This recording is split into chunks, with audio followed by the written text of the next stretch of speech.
The sound of Delilah's fists pounding against my front door this morning should have made me flinch. 6 months ago, it would have sent me running to unlock it.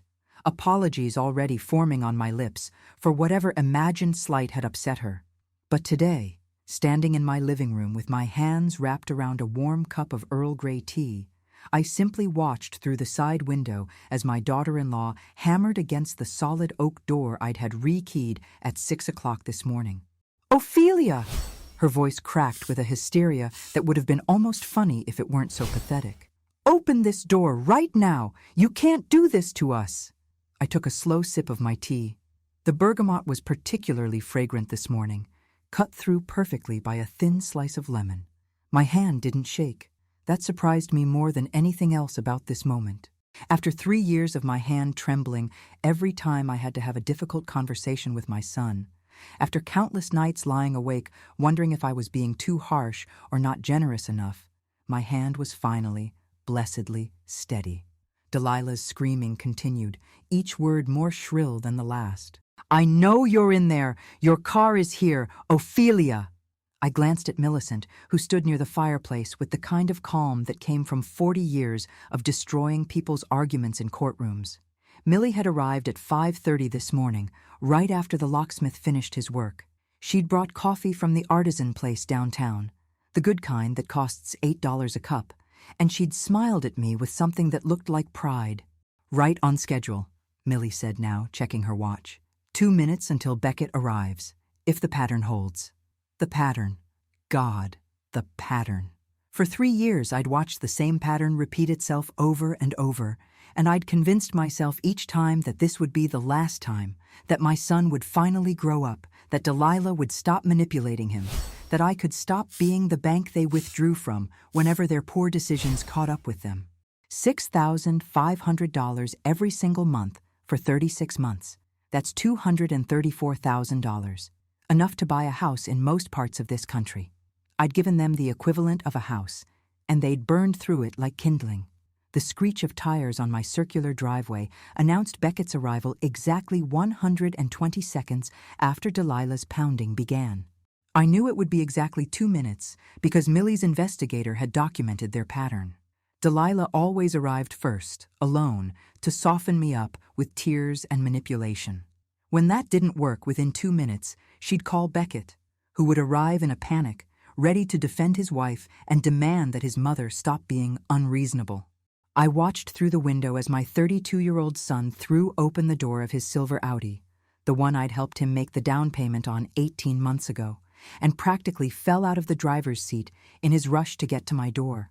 His face was red, that particular shade of crimson that Sebastian used to turn when he'd had too much scotch and decided to lecture me about my coldness toward Beckett's youthful mistakes. "Mom!"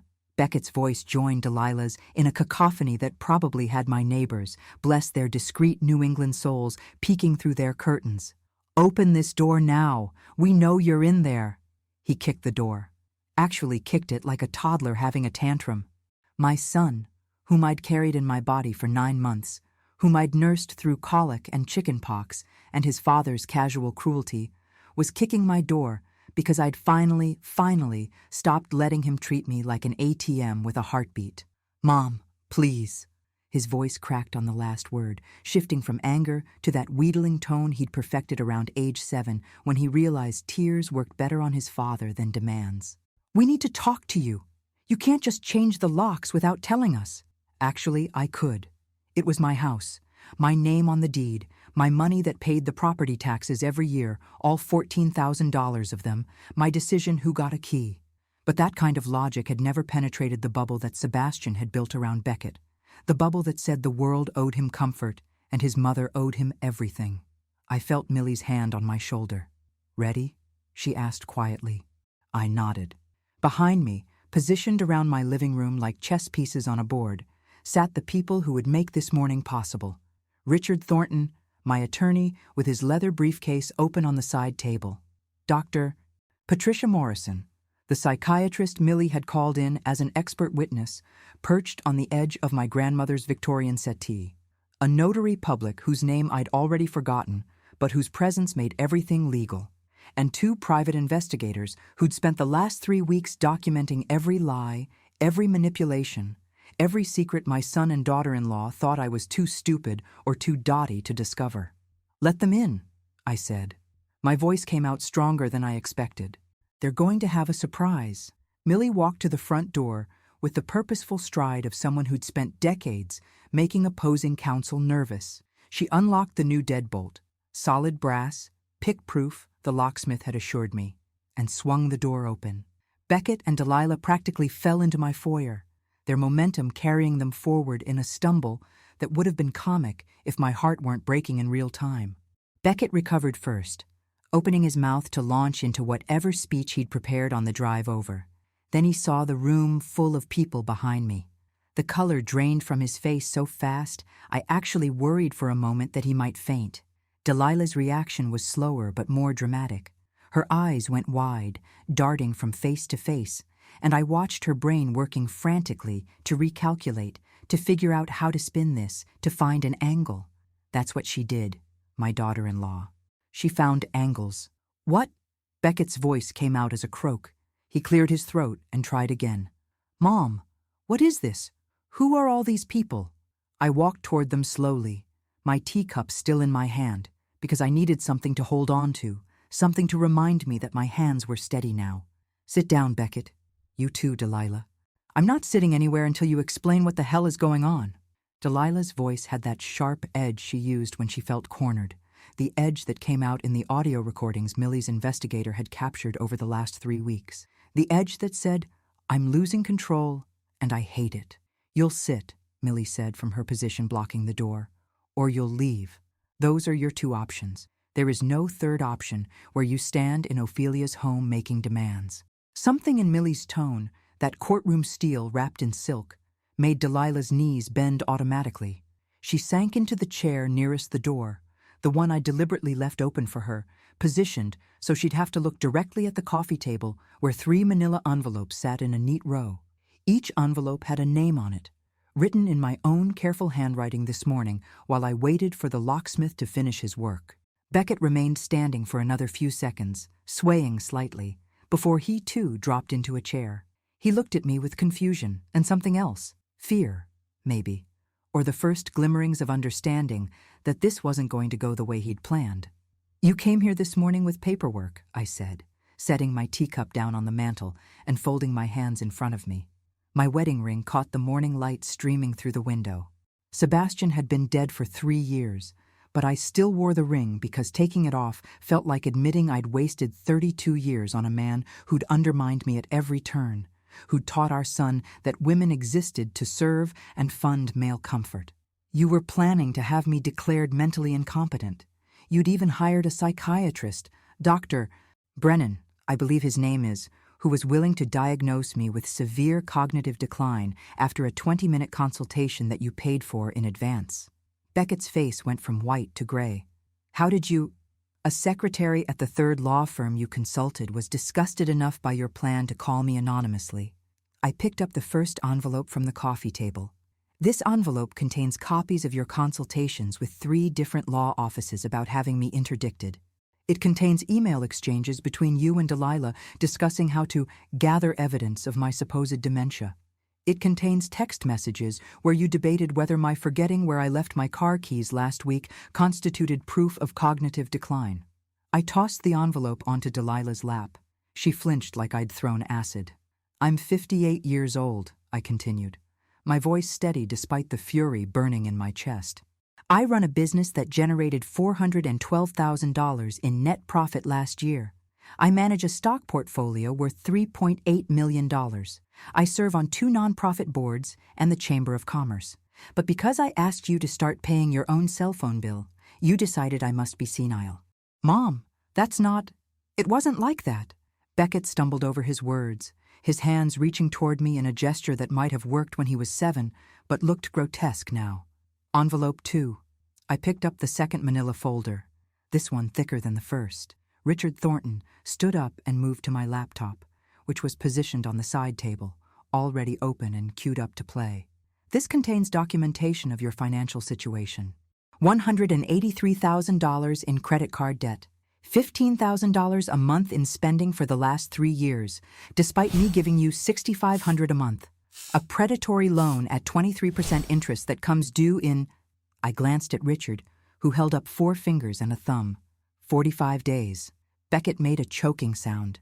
Delilah sat frozen, her carefully applied makeup starting to run as sweat beaded on her forehead despite the cool morning air. "But the real treasure is in the audio files," I said, and nodded at Richard. He clicked play. Delilah's voice filled my living room, crystal clear thanks to the high-quality equipment the investigators had used. "Beckett, you're being too soft. The old bitch isn't going to just hand over control. We need to force it. Get that doctor to sign off on the dementia thing, and then we can get power of attorney. Once we have that, we liquidate everything. Sell the house, cash out her investments, and we're set for life." Beckett's voice responded, weaker but still damning. "I don't know, Del. That feels wrong. She's my mother. She's an obstacle." Delilah's recorded laugh was sharp enough to cut. "And honestly, baby, you're too weak to do what needs to be done. That's why you have me. I'll handle your mother. You just need to show up and play the concerned son." I watched my son's face crumble as he listened to his wife mock him, manipulate him, reduce him to a prop in her scheme. Part of me, the part that had rocked him through nightmares and celebrated his small victories, wanted to comfort him. But the woman he'd tried to rob, the woman he'd conspired to declare insane, stayed rooted in place. Richard clicked to the next file. This one was Delilah alone, on the phone with someone else. "Khalid, baby, I know. I'm working on it. Once I get the money from the old lady, I'm gone. $250,000 should be enough to start fresh in Dubai with you, right?" "Yeah, Beckett doesn't know. He's so fucking stupid he thinks I actually love him." The silence in the room after that recording ended was so complete I could hear the antique clock on the mantel ticking. Delilah had gone pale, except for 2 bright spots of red high on her cheekbones. Beckett looked like someone had reached into his chest and torn out his heart while he watched. "Envelope 3, I said softly, picking up the last folder and holding it out to my son. "Contains the rest of Delilah's communications with her boyfriend in Dubai, including the photos she sent him and the detailed plans for leaving you once she'd gotten her hands on my money." Beckett took the envelope with shaking hands. He opened it, pulled out the first page, and I watched whatever remaining illusions he had about his marriage die in his eyes. 3 years ago, when the hospital called at 2 a.m. to tell me Sebastian had died of a massive heart attack, my first thought wasn't grief, it was relief. That realization made me feel like a monster for approximately 6 hours, until I got home from the hospital and found myself alone in our bedroom, staring at his side of the closet with its 63 dress shirts arranged by color, and I understood that relief wasn't monstrous, it was honest. Sebastian Merriweather had been a charming man. Everyone said so at his funeral. Charming, generous with friends, life of every party, devoted father. What they didn't say, what they couldn't see behind the perfect facade of our Greenwich estate and our carefully curated social media presence, was that Sebastian had spent 32 years systematically undermining every decision I made regarding our son. I met Sebastian when I was 26, already making decent money as a junior buyer for a wine import company. He was 31, establishing himself as a commercial real estate broker, and he pursued me with the kind of focused intensity that felt romantic at 26, but that I now recognized as a red flag the size of Connecticut. We married after 14 months. Beckett was born 11 months after that. The problem started small. Sebastian would promise Beckett ice cream after I'd said no. He'd buy expensive toys to make up for my strictness when I insisted on reasonable bedtimes. He'd roll his eyes during parent-teacher conferences when I expressed concerns about Beckett's entitled behavior with classmates. "Boys will be boys, Ophelia. Stop being so uptight." By the time Beckett was 10, Sebastian had perfected the art of being the fun parent while painting me as the killjoy. When I wanted consequences for Beckett stealing money from my purse, Sebastian gave him more allowance so he wouldn't have to steal. When I insisted Beckett get a part-time job in high school, Sebastian bought him a car instead. When Beckett barely graduated college after 6 years of mediocre grades funded by my savings, Sebastian celebrated with a trip to Europe that cost $14,000. I should have left. God knows I thought about it enough times. But I'd been raised by parents who believed marriage was forever, and I'd built my business, Silverline Wines, into something profitable enough that divorcing Sebastian would have meant splitting assets and possibly losing the boutique I'd poured my soul into for 23 years. So I stayed, and I compensated by working harder, building my own fortune separate from Sebastian's increasingly sporadic real estate commissions. When Sebastian died, I inherited $800,000 from his life insurance policy. His actual assets amounted to less than $90,000. 3 decades of work reduced to a number that wouldn't buy a decent car. The irony was almost funny. The man who'd always acted like money grew on trees had saved nothing, invested nothing, planned for nothing. Meanwhile, the wife he'd called obsessed with work had quietly built a net worth of $4.2 million through careful investments and a business that now practically ran itself. The first year after his death was surreal. I grieved, but not for the man I'd buried. I grieved for the marriage I'd never actually had, for the partnership that existed only in my imagination, for the 32 years I'd spent trying to be enough for someone who'd never seen me as anything more than a funding source with occasional opinions he could safely ignore. Beckett fell apart when his father died. At 29, he still lived like a college student in an apartment I paid half the rent on. His real estate career consisted of maybe 3 closings a year, just enough to claim he was working while relying on me for everything from car insurance to groceries. Sebastian's death meant losing his primary enabler, and Beckett spiraled into what his therapist called complicated grief, but what I privately recognized as panic that he'd actually have to become self-sufficient. I supported him. Of course I did. He was my son, grieving his father. I paid for the therapy. I increased his monthly allowance to $3,000 to help him through the transition period. I let him cry on my shoulder about how lost he felt without Dad's guidance, even though Sebastian's guidance had primarily consisted of telling Beckett he was special and that hard work was for people without natural talent. Then, 18 months after Sebastian's funeral, Beckett met Delilah at an open house in Westport. He called me that night, more excited than I'd heard him in years. "Mom, I met someone. She's amazing. She's beautiful and smart, and she really gets me." I was happy for him. Genuinely happy. Maybe a good woman would be what he needed to finally grow up, to find purpose beyond his father's empty validation.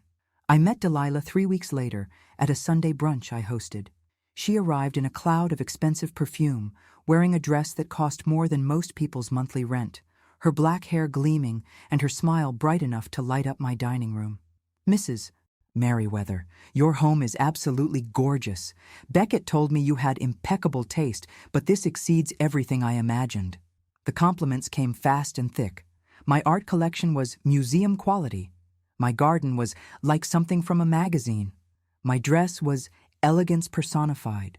She asked thoughtful questions about Silverline Wines, seemed genuinely interested in my expertise about French vintages, and touched my hand warmly when she said goodbye. "I'm so glad Beckett has such a strong, successful woman as a mother. That's so important for a man's development." Millie met her 2 weeks later and pulled me aside the moment Delilah left. "That woman is a predator, Ophelia. I've seen 1,000 of them in court. She's already calculating your net worth." I laughed it off. Millie was cynical from decades of divorce litigation, seeing gold diggers behind every smile. But Delilah made Beckett happy. He started showing up on time to places. He closed 2 real estate deals in 1 month. He talked about the future with something resembling ambition. How could I complain about that? They married 7 months later in a ceremony that cost $62,000. I paid for half, despite Millie's vocal objections. Delilah's parents, a retired postal worker and a part-time bookkeeper from Ohio, looked overwhelmed by the whole affair. Her mother cried through the entire ceremony, and I thought it was joy. Looking back now, I wondered if she'd been crying from relief that someone else was now responsible for her daughter. The requests started small. Could I help with first month's rent on a nicer apartment? Of course.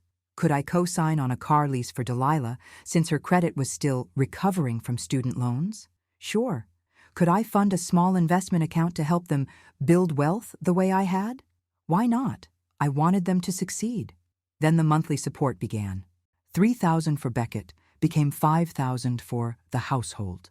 5 became $6,500 when Delilah's influencer career needed startup capital for equipment and advertising. $6,500 became the baseline, with periodic extras for emergencies that seemed to happen every other month.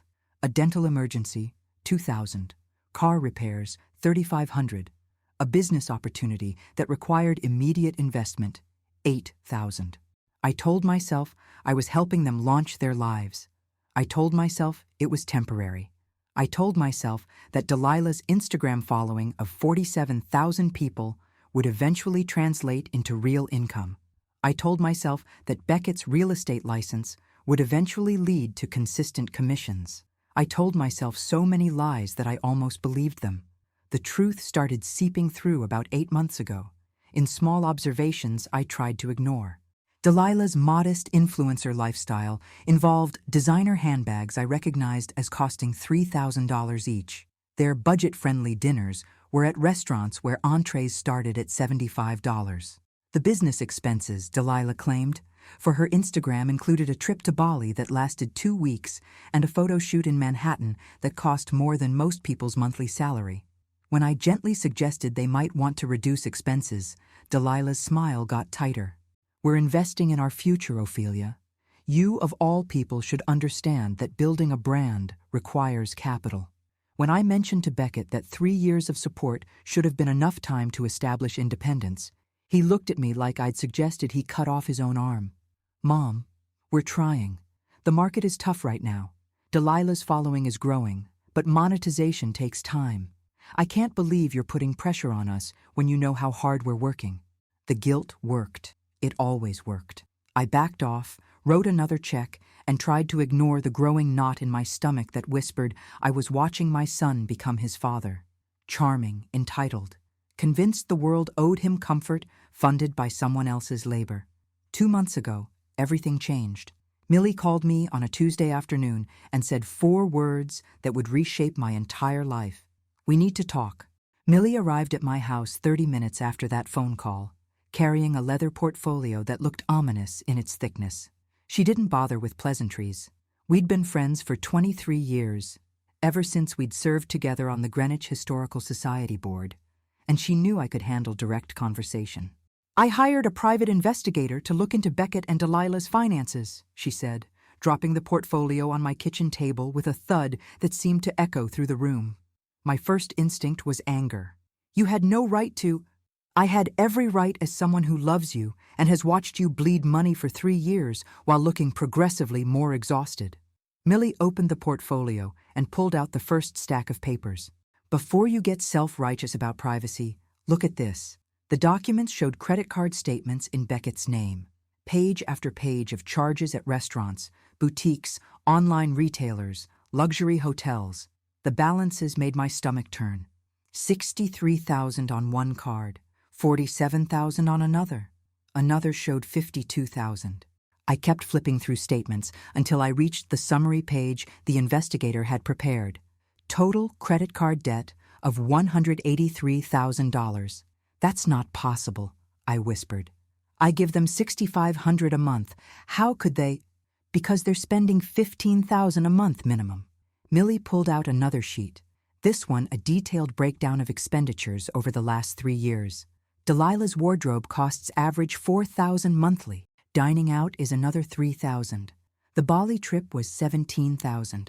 The photo shoot in Manhattan was actually a week-long shopping spree that totaled $22,000. I felt like I was falling, even though I was sitting down. The numbers swam in front of my eyes, each one a small betrayal that added up to something devastating. But Beckett said they were being careful. He said they were investing in Delilah's brand. Her brand is bullshit, Ophelia. Millie's voice was gentle, but firm. She has 47,000 followers. Most of them bought from ClickFarms. Her engagement rate is 2%, which is abysmal. Real influencers with that following make maybe $2,000 a month if they're lucky. Delilah's made approximately $600 total in 3 years from her Instagram. The room felt too small suddenly. I stood up and walked to the window, looking out at the garden Sebastian had always complained was too expensive to maintain. I'd kept it anyway, paying the landscapers out of my own account, because the roses and hydrangeas were the one thing that made me happy during the worst years of my marriage. "There's more," Millie said quietly. Of course there was more. There was always more. The next section of documents showed consultations with law firms. 3 different firms over the last 4 months. The subject line on the email from the first firm made bile rise in my throat. Inquiry about interdiction proceedings for elderly parent. Elderly. I was 58 years old. I read through the emails with a detachment that felt like watching someone else's life fall apart. Beckett had contacted the first firm 6 weeks ago, explaining that his mother was showing signs of cognitive decline, forgetting appointments, misplacing items, making irrational financial decisions. He was concerned, the email said, that she might be vulnerable to exploitation or might harm herself through poor judgment. The attorney had responded with information about the legal process for declaring someone mentally incompetent. It required psychiatric evaluation, witness testimony, and evidence of inability to manage personal affairs. The email included the attorney's hourly rate and an estimated cost of $15,000 to $20,000 for the full proceeding. Beckett had forwarded the email to Delilah with a single line. "Too expensive. Looking for cheaper options." Her response: "Find a doctor we can pay off. Has to be cheaper than $20,000. I sat back down because my legs wouldn't hold me anymore. My son wants to have me declared insane. Not insane, incompetent. It's different legally, but yes." Millie handed me a bottle of water. I hadn't realized I was shaking until I tried to open it and couldn't manage the cap. She took it back, opened it, and pressed it into my hands. "Drink." I drank. The water tasted like nothing, like drinking air, but it gave me something to do with my hands. The second firm told him the same thing, Millie continued. The third firm was shadier. They gave him a referral to a psychiatrist named Dr. Arthur Brennan, who apparently has a reputation for signing off on competency evaluations for the right price. "Beckett scheduled a consultation for you, without your knowledge, for this Friday morning." This Friday. Today was Wednesday. In 2 days, my son had planned to ambush me with a doctor who would spend 20 minutes asking me questions designed to make me look confused, and then he'd sign papers declaring me unable to manage my own affairs. "What happens after that?" I asked. My voice sounded hollow. "If the court grants interdiction, Beckett would become your legal guardian. He'd have control of your bank accounts, your investments, your property, everything. You'd essentially become a child in the eyes of the law, and he'd make all decisions on your behalf." The full horror of it settled over me like ice water. Beckett would sell my house, the house I'd bought with my own money 8 years ago when Sebastian's financial irresponsibility became impossible to ignore. He'd liquidate my investment accounts, the ones I'd built through decades of careful planning. He'd take over Silverline Wines, the business I'd started from nothing and grown into something profitable and respected. And he'd do it all while telling himself he was protecting me. "There's one more thing," Millie said, and I actually laughed because of course there was. "This is about Delilah specifically."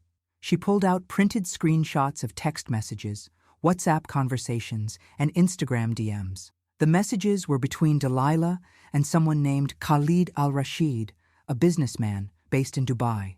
The conversations went back 7 months. I read them chronologically, watching my daughter-in-law's double life unfold in texts and emojis. Khalid had apparently met Delilah through Instagram, where he'd been impressed by her sophisticated American lifestyle. They'd progressed from flirtatious comments to private messages to video calls. By month 3, they were exchanging explicit photos. By month 5, they were discussing her moving to Dubai to be with him. "He wants to marry you?" one of Delilah's messages read. "Once you're divorced and can prove financial stability," Khalid had responded. "I need a wife who brings something to the partnership. My family expects it. Can you bring $250K minimum?" Delilah's response came 2 hours later. "Working on it. Beckett's mother is loaded. Once we get control of her money, I can bring $500K easy." I set the papers down carefully, because I was afraid if I held them any longer I'd tear them to pieces. "She's planning to leave him as soon as she gets my money." "Yes, and Beckett has no idea. Based on the investigators' findings, no. He's completely in the dark about the affair." I stood up again, paced to the window, back to the table, to the sink, unable to settle anywhere. 3 years.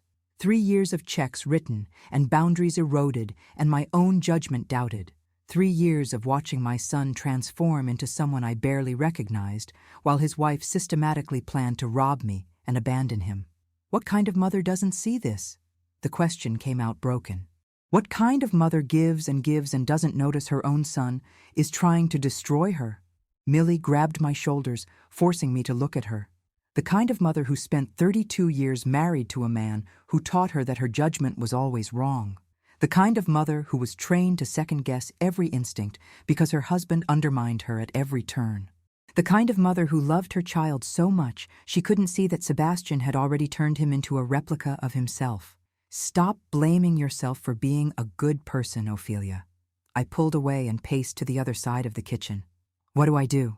You fight back. Millie's voice was steel-wrapped in silk. You protect yourself the way you'd protect any other woman in this situation. You use every resource you have, your money, your intelligence, your connections, and yes, the legal system, to make sure these people never hurt you again. We spent the next 4 hours developing a strategy. Millie called in favors from her decades as a corporate attorney. We hired a better private investigator who spent the next 3 weeks documenting everything. We installed sophisticated audio recording equipment in my own home, completely legal since I owned the property. During a dinner party I hosted specifically to get Beckett and Delilah on tape. The recordings were devastating. The investigator had given me a small device to keep in my pocket during dinner, and another was hidden in the guest bathroom downstairs, where Delilah spent 15 minutes on a phone call while Beckett and I cleared dishes. Her voice through the bathroom recording was clear. Khalid, baby, I'm at the old lady's house right now. God, she's so pathetic. She made this whole elaborate meal trying to impress us, like we give a shit about her cooking. Beckett's in there right now, pretending to care about her boring wine stories. A pause. No, he has no idea about us. He's too stupid to figure it out even if I left clues. Sometimes I feel bad for him, but then I remember how weak he is, and I just feel annoyed. The dinner table recording caught Delilah's voice when she thought I was out of the room. Beckett, you need to push harder on this competency thing. Your mom is going to waste all this money on charity bullshit if we don't act fast. I heard her talking to Millie about setting up some foundation for women entrepreneurs. Can you imagine? She'd rather give millions to strangers than help her own family. Beckett's response was quieter, but audible. I know, but it feels wrong. She's my mother. She's an obstacle. Delilah's laugh was sharp. And honestly, you're being too soft about this. That's why you need me. I'll handle your mother. You just need to show up on Friday and back up whatever the doctor says. Can you do that for us? For our future? A long pause, then Beckett's voice, barely audible. Yeah, okay, for our future. I listened to that recording 3 times, alone in my bedroom at midnight, crying so hard I thought I might vomit. This was my son. The baby I'd nursed and protected and loved with every cell of my body, and he'd just agreed to participate in declaring me mentally incompetent so his wife could rob me and leave him for another man. The next morning, I called my estate attorney and rewrote my will. The meeting took 4 hours. I created the Merriweather Foundation for Women Entrepreneurs with 80% of my estate, approximately $3.4 million. The foundation would provide grants of $50,000 each to women starting businesses in fields traditionally dominated by men. It would be managed by a board of directors that included Millie and 2 other women I trusted implicitly. Beckett would receive a trust that paid $3,000 monthly for the rest of his life. Not enough to maintain his current lifestyle, enough to survive if he learned to budget. The trust had conditions: mandatory weekly therapy for a minimum of 2 years, quarterly financial reports proving responsible money management, and 0 contact with Delilah Vance for a minimum of 5 years. If Beckett contested the will or violated any of the conditions, the monthly payment would drop to $1,000. Delilah would receive nothing, not $1. My attorney, Richard Thornton, reviewed the document with the thoroughness of someone who'd spent 40 years protecting wealthy clients from family predators. This is airtight, Ophelia.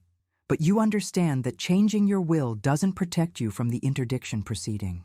If they succeed in having you declared incompetent, they can challenge this will on grounds that you weren't of sound mind when you signed it. Which is why we're not waiting for Friday, Millie said. She'd insisted on attending the will signing. We're confronting them tomorrow morning. I've already arranged for witnesses. What kind of witnesses? I asked. Millie smiled, and it was the smile I'd seen her use in negotiations that ended with opposing counsel in tears. The kind that make absolutely sure no judge would ever question your mental competency. A psychiatrist who'll conduct a proper evaluation tonight and testify you're sharper than most 30-year-olds. The private investigator with all his documentation. A notary to witness everything. And me as your attorney of record for this matter. That night, Dr. Patricia Morrison came to my house and spent 3 hours conducting a cognitive evaluation. She asked questions about current events, had me solve math problems, tested my memory with word lists and pattern recognition, and reviewed my medical history and current medications. At the end, she closed her notebook and smiled. Mrs. Merriweather, you have the cognitive function of someone 20 years younger. Your memory is excellent, your reasoning is sharp, and you show 0 signs of dementia or any other cognitive impairment. If anyone tries to claim otherwise in court, I'll be happy to testify to that effect. I slept that night for the first time in weeks. Really slept, deeply and dreamlessly, because I knew what was coming and I was ready for it. At 6 o'clock the next morning, a locksmith arrived and changed every lock in my house. At 7, Richard Thornton, Dr. Morrison, the notary, and 2 private investigators arrived and positioned themselves around my living room. At 8:30, Millie arrived with coffee and a smile that said she'd been waiting 3 years for this moment. At 8:45, my phone rang. Delilah's number. I let it go to voicemail. She called again, and again. On the 4th call, I heard her pull up outside, and 2 minutes later, the pounding on my door began. Beckett stared at the envelope in his hands like it contained a live snake. The photos of Delilah with Khalid were explicit enough that even from where I stood, I could see his face cycle through disbelief, confusion, and finally, devastating comprehension. His hands started shaking so badly the papers fluttered. "This isn't real," he whispered. "This is photoshopped or something." Delilah wouldn't. She loves me. Delilah had gone completely still in her chair, her usual performative energy frozen into something resembling a trapped animal calculating escape routes. Her eyes darted between the door, still blocked by Millie, and the windows, as if she was genuinely considering throwing herself through the glass to avoid what was coming. "Would you like to hear the audio recordings?" Richard Thornton asked, his finger hovering over the laptop keyboard. "We have 17 hours of conversations between your wife and Mr. Al-Rashid. Some of them are quite detailed about her plans to leave you once she's secured $250,000 from your mother's assets." "Stop," Beckett said, but his voice had no force behind it. He looked at Delilah with something I'd never seen on his face before. Clarity. Real, painful clarity cutting through years of manipulation and willful blindness. "Del, tell me this isn't true. Tell me you weren't planning to leave me." Delilah's face transformed. The panic disappeared, replaced by cold calculation. She'd realized she was cornered, and cornered animals either surrender or attack. Delilah had never surrendered to anything in her life. "You want the truth, Beckett?" Her voice was ice. "Fine. Yes, I've been talking to Khalid. Yes, I was planning to leave. Did you really think I was going to spend the rest of my life with someone as pathetic as you? A 32-year-old man who still runs to mommy for money every time a bill comes due?" Beckett flinched like she'd slapped him. "I gave you 3 years, Delilah continued, standing up now, her carefully constructed sweetness disintegrating into contempt. 3 years of pretending I didn't notice that you're a failure at everything you touch. 3 years of playing the supportive wife while you closed maybe 1 real estate deal every 4 months. 3 years of watching you worship your dead father like he was some kind of hero when he was just another weak man who couldn't provide for his family. Delilah!" My voice cut through her tirade. "Sit down and be quiet." She whirled on me, and for the first time since I'd met her, I saw the real person beneath the performance. The calculation in her eyes was sociopathic in its coldness. "Or what, Ophelia? You'll call the police? You'll have me arrested? For what, exactly? Talking to another man? Planning to divorce your precious baby boy? None of that is illegal." "No," I said calmly. "But conspiracy to commit fraud against an elderly person is. Attempted financial exploitation of a vulnerable adult is. Extortion is. And based on the evidence we have of your coordination with Beckett to have me declared incompetent specifically to access my assets, you've committed all three. Millie pulled out another folder I hadn't seen before. Connecticut General Statutes Section 53A-27B specifically addresses financial exploitation of the elderly. It's a Class C felony carrying up to 10 years in prison and a fine of up to $10,000. That's assuming the state prosecutes. The federal government has its own statutes about elder abuse that could add another 20 years. The color that had been rising in Delilah's face drained away again. I'm 29 years old. I'm not going to prison because some old woman changed her mind about helping her own son. You're right about one thing, I said.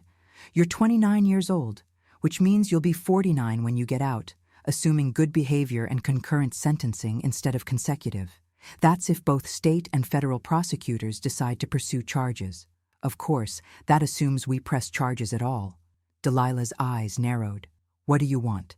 Sit down and you'll find out. She sat.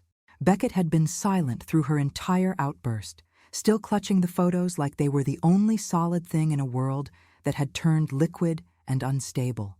I felt a stab of something that might have been pity for him, watching his wife reveal herself as someone who'd never loved him at all. But pity wouldn't help him now. Only consequences would. Here's what's going to happen, I said, moving to stand directly in front of both of them. Delilah, you have two choices. The first choice is that you leave this house right now. You file for divorce from Beckett within 48 hours. You sign a complete waiver of any claim to any Merriweather assets, including any potential inheritance, and you never contact anyone in this family again. If you do those things, I won't pursue criminal charges. And the second choice?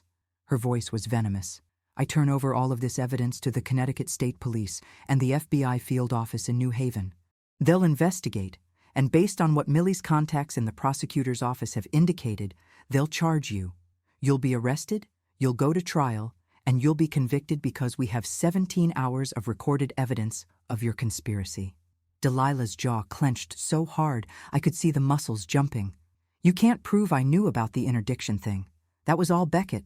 Actually, Richard interjected smoothly, we have text messages between you and Beckett where you specifically suggested getting power of attorney to liquidate assets. We have the email you sent him with links to 3 law firms that handle competency proceedings. We have your voice on recording telling him to push harder on the competency thing. A prosecutor would have no difficulty establishing your knowledge and participation. The fight went out of Delilah's posture. She slumped back in the chair, calculating her options and finding them all terrible. If I sign your papers and divorce him, do I get anything? You get to stay out of prison, Millie said. That's what you get. I want $50,000. Divorce settlement. I laughed. Actually laughed, and it felt good. You have 10 seconds to decide, Delilah. Freedom or prison? Choose now. She looked at Beckett one last time, maybe hoping he'd defend her or beg me to reconsider. But my son had finally seen his wife for what she was, and whatever he'd felt for her had died somewhere between the audio recordings and the photos of her with another man. Fine, Delilah spat. Give me your fucking papers. Richard produced a document he'd prepared in advance, a beautifully crafted agreement that waived all of Delilah's claims, required her to file for divorce immediately, and included a non-disparagement clause preventing her from discussing the Merriweather family publicly. She signed it with harsh, angry strokes, and the notary witnessed her signature with practiced efficiency. Get out of my house, I said. Delilah stood, grabbed her purse, and walked toward the door. Millie stepped aside to let her pass.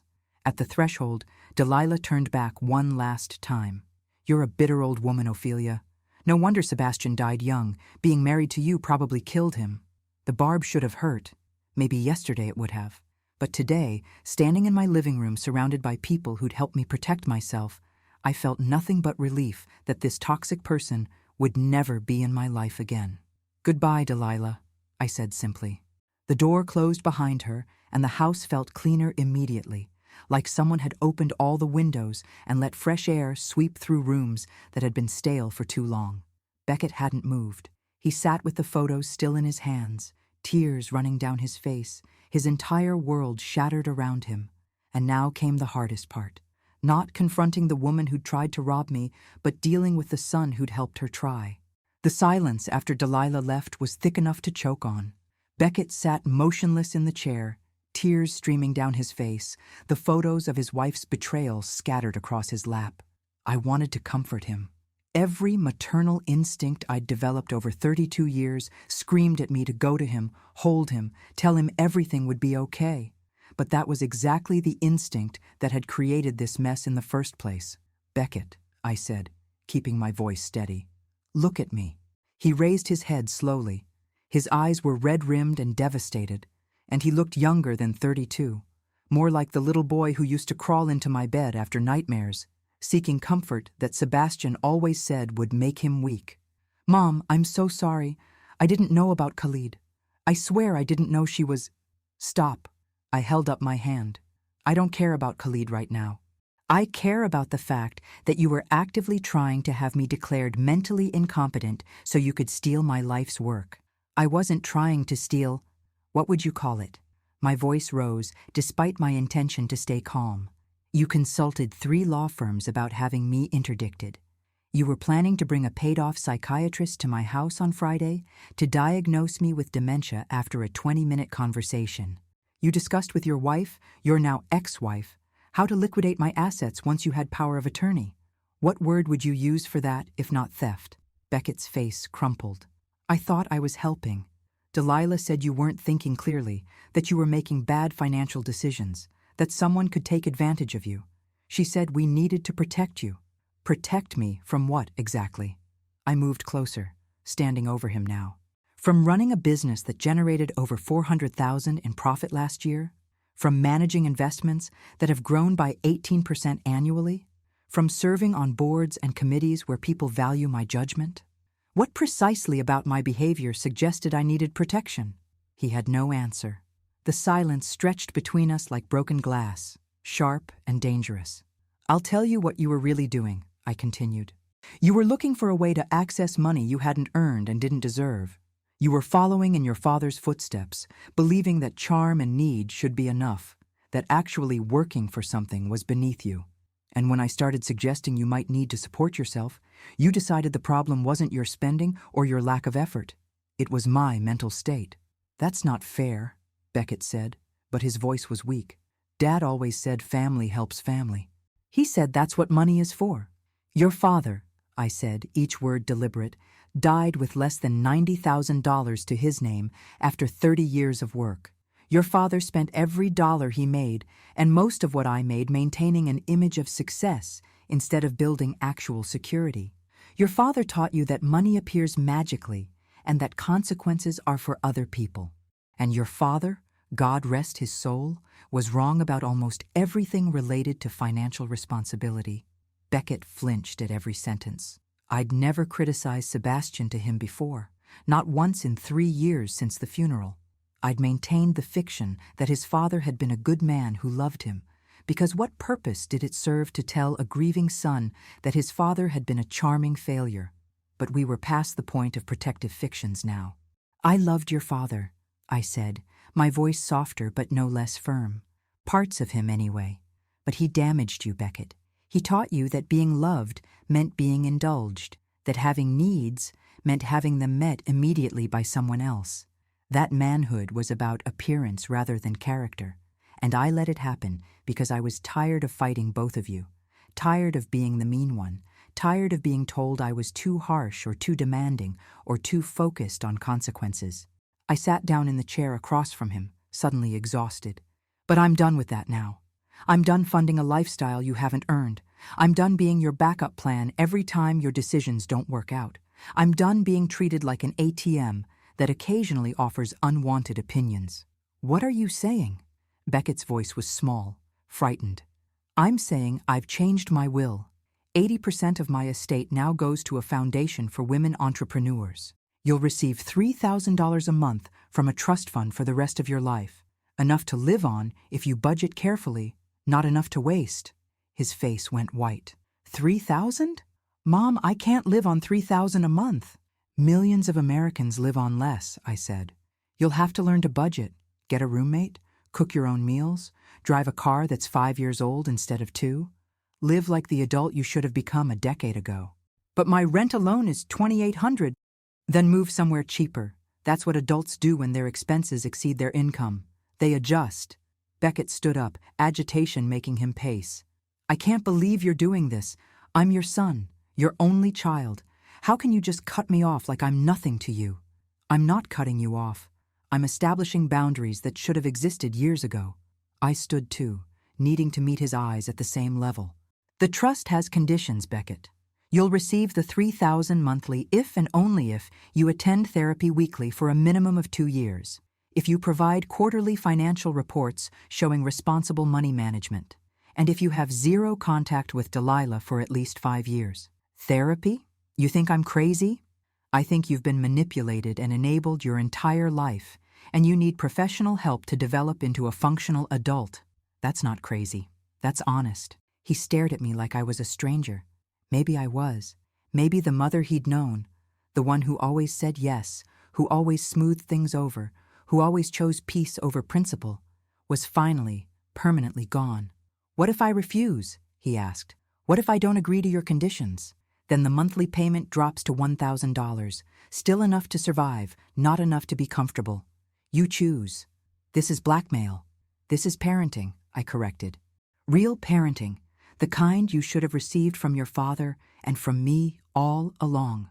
The kind that says, I love you enough to let you struggle, to let you face consequences, to let you become someone capable of standing on your own. Beckett's pacing became more frantic. You don't understand. I have debts, credit cards, that loan. It's due in 45 days.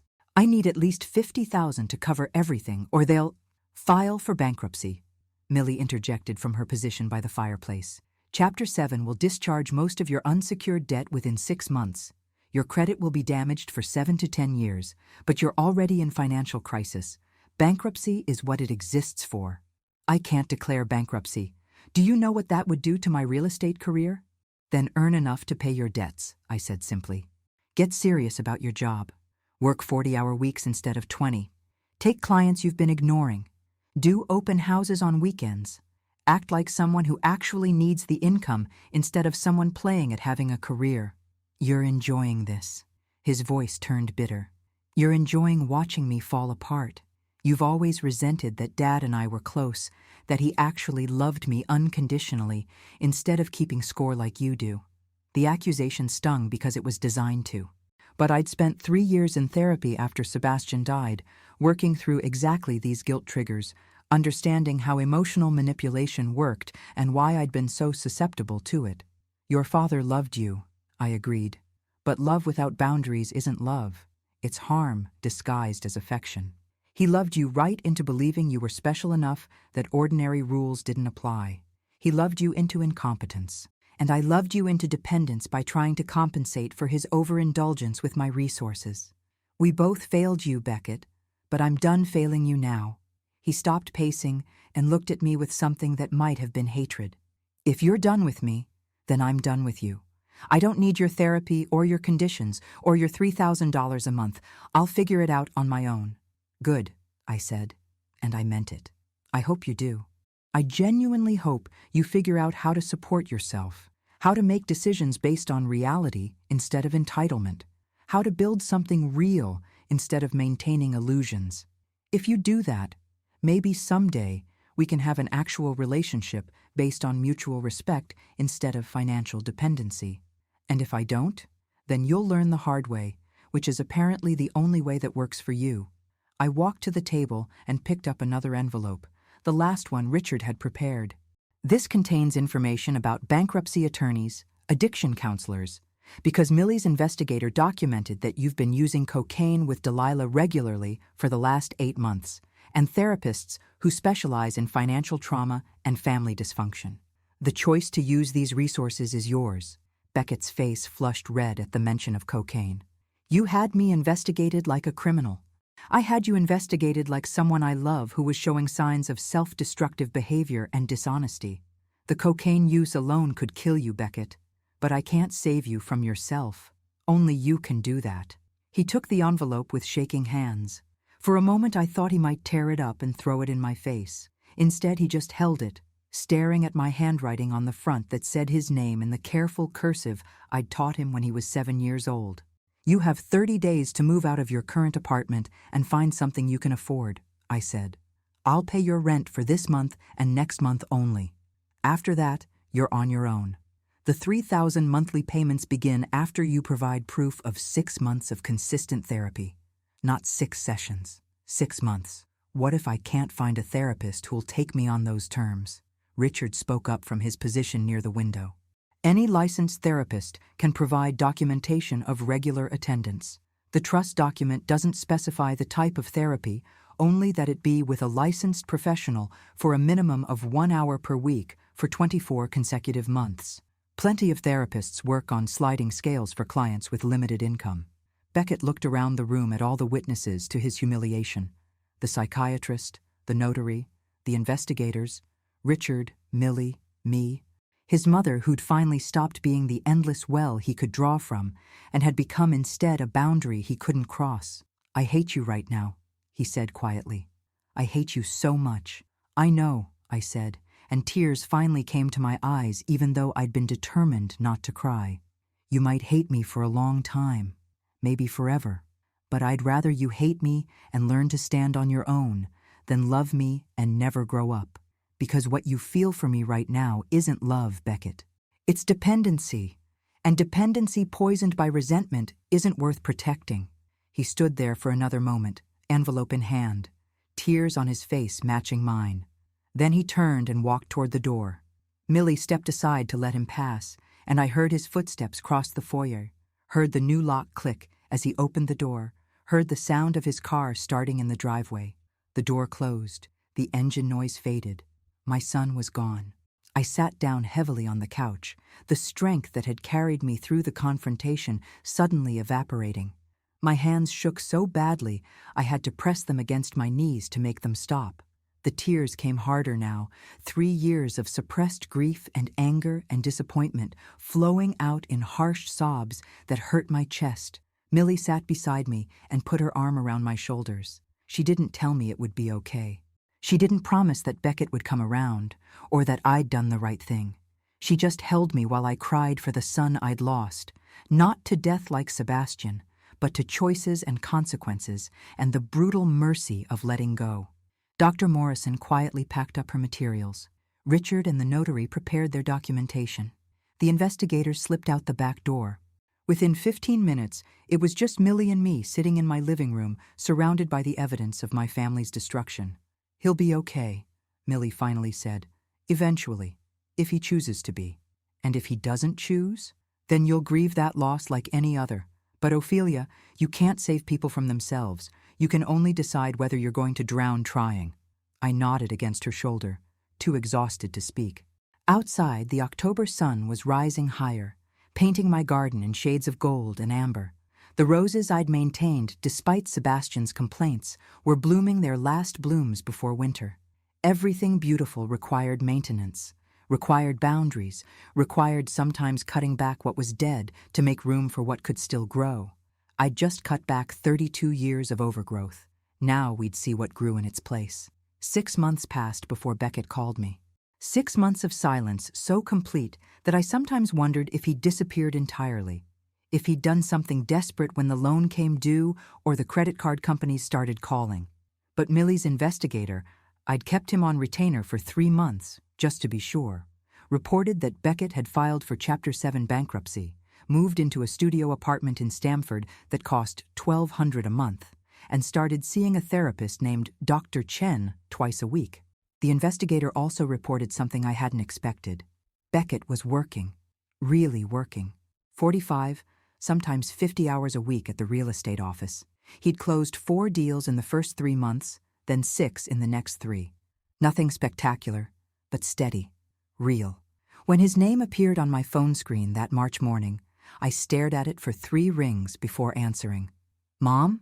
His voice was different, quieter, less certain, but somehow more solid. "Beckett. I know I'm supposed to wait until I have 6 months of therapy before asking about the trust fund. I'm only at 5.5 months, but I wanted to call anyway. Not about money." I sat down on my garden bench, where I'd spent a lot of mornings lately, drinking tea and watching spring fight its way through the last of winter. What did you want to call about? To tell you that you were right. About everything. About Dad. About Delilah. About me. He took a shaky breath. Dr. Chen helped me see how much of my life I've spent blaming other people for my own choices. How I let Dad convince me I was special instead of capable. How I let Delilah use me because it was easier than admitting I'd made a mistake marrying her. How I tried to steal from you because I was terrified of finding out I couldn't actually make it on my own.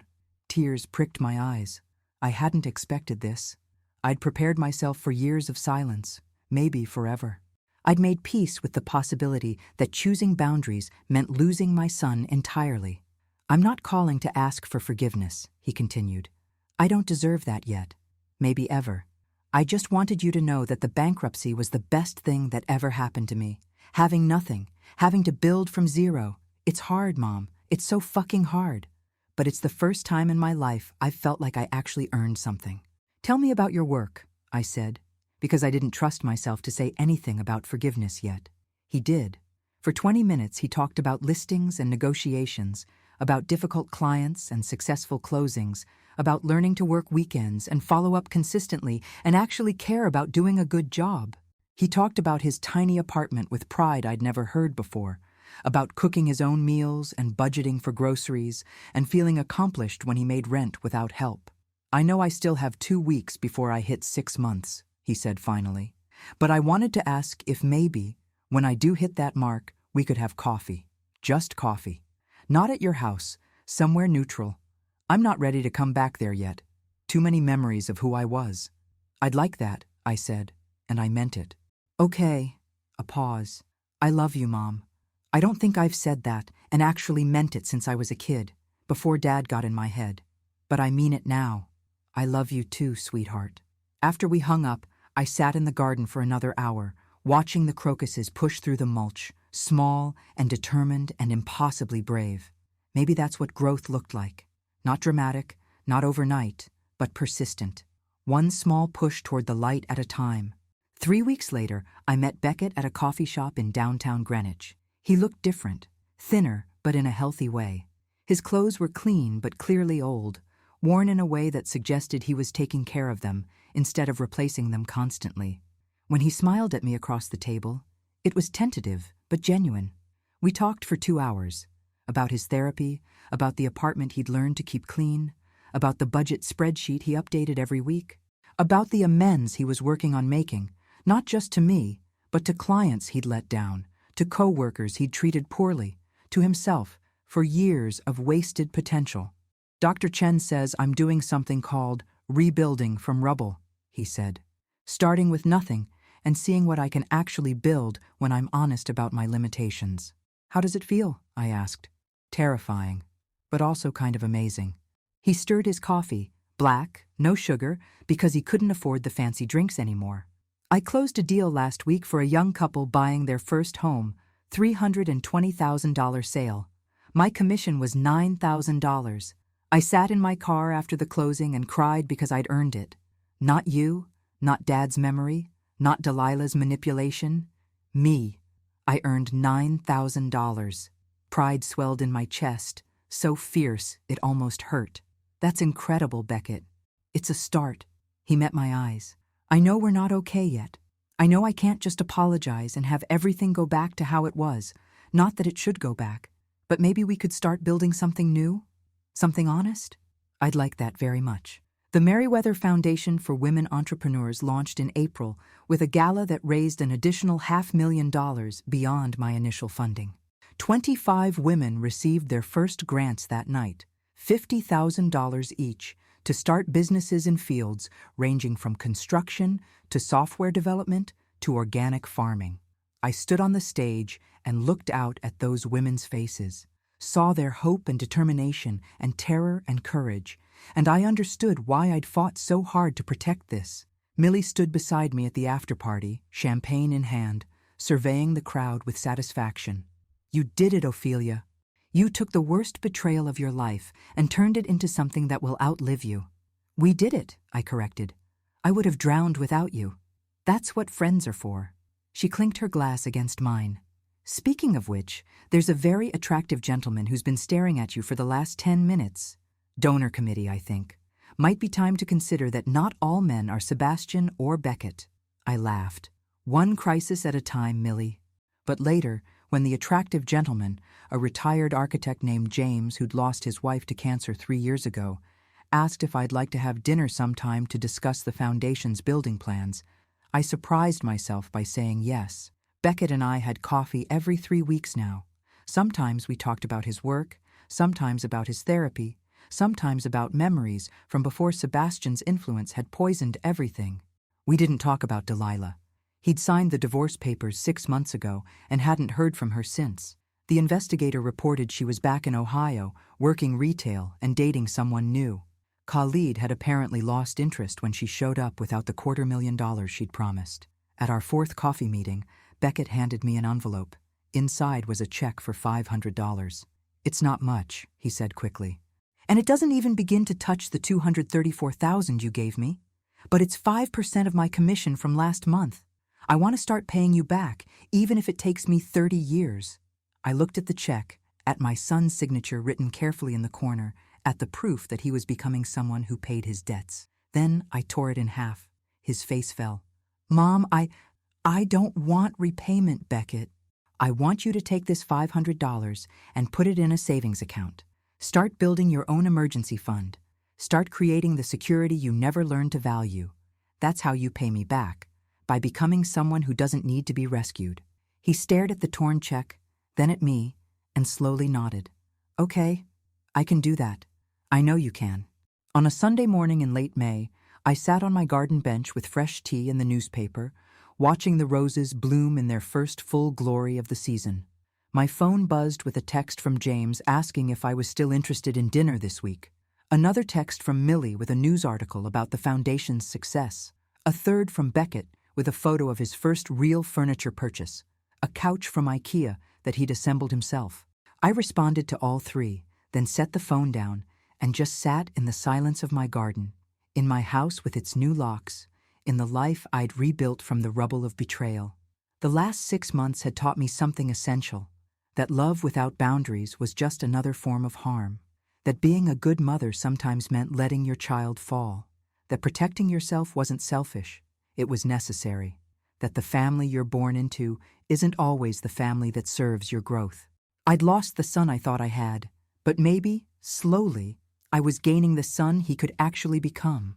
I'd lost my illusions about what family owed each other, but I'd gained clarity about what I owed myself. The morning sun warmed my face. The roses bloomed regardless of who planted them or why. And I sat in the garden I'd maintained through the worst years of my marriage and beyond, finally at peace. Not because everything was fixed, not because the pain had disappeared, but because I'd chosen myself, and that choice had made space for something new to grow. Whatever came next, I would face it as myself, not as Sebastian's widow, not as Beckett's endless resource, not as the woman who'd spent decades making herself smaller to accommodate other people's needs. Just Ophelia, 58 years old, financially independent, beautifully scarred, and finally, blessedly free.